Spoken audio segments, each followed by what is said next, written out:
بسم اللہ الرحمن الرحیم۔ السلام علیکم پیارے اسلامی بھائیوں، آپ کو ہماری اس سیریز امام بخاری رحمۃ اللہ تعالیٰ علیہ کی ایپیسوڈ 2 میں خوش آمدید۔ اس ایپیسوڈ میں بیان ہونے والے موضوع کے نام امام بخاری رحمۃ اللہ تعالیٰ علیہ کے ابو جان، نیک والدین کی برکتیں، حکایت، بد نصیب شوہر اور باپ۔ امام بخاری رحمۃ اللہ تعالیٰ علیہ کے ابو جان۔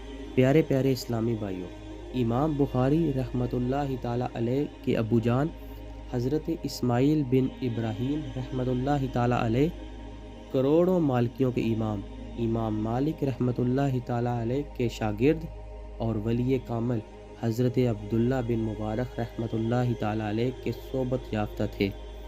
ان کے تقوی و پرہیزگاری کا یہ عالم تھا کہ اپنے مال و دولت کو شبہات، ایسی چیزیں جن کے حلال یا حرام ہونے میں شبہ ہو، ان سے بچاتے۔ انتقال شریف کے وقت آپ نے ارشاد فرمایا، میرے پاس جس قدر مال ہے، میرے علم کے مطابق اس میں ایک بھی شبہ والا درہم نہیں۔ اللہ رب العزت کی ان پر رحمت ہو اور ان کے صدقے ہماری بے حساب مغفرت ہو، آمین۔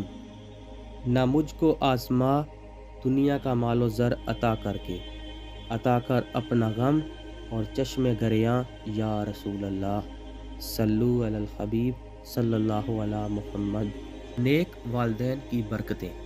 پیارے پیارے اسلامی بھائیوں، امام بخاری رحمۃ اللہ تعالیٰ علیہ کے ابو جان کے تقوی و پرہیزگاری کی کیا بات ہے۔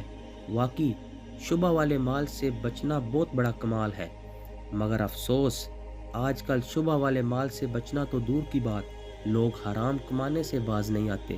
یاد رکھیں، حرام مال کی بڑی نحوست ہے۔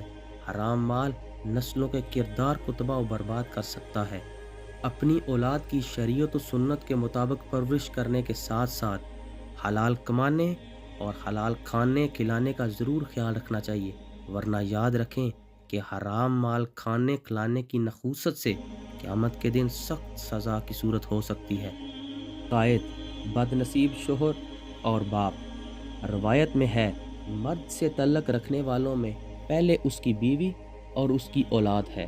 یہ سب یعنی بیوی، بچے، قیامت میں اللہ پاک کے سامنے کھڑے ہو کر عرض کریں گے، اے ہمارے رب، ہمیں اس شخص سے ہمارا حق لے کر دے، کیونکہ اس نے کبھی ہمیں دینی امور کی تعلیم نہیں دی اور یہ ہمیں حرام کھلاتا تھا جس کا ہمیں علم نہ تھا۔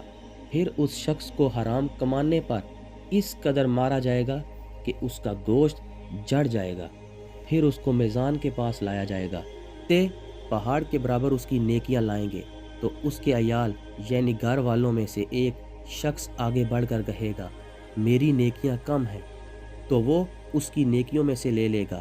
پھر دوسرا آ کر کہے گا، تو نے مجھے سود کھلایا تھا، اور اس کی نیکیوں میں سے لے لے گا۔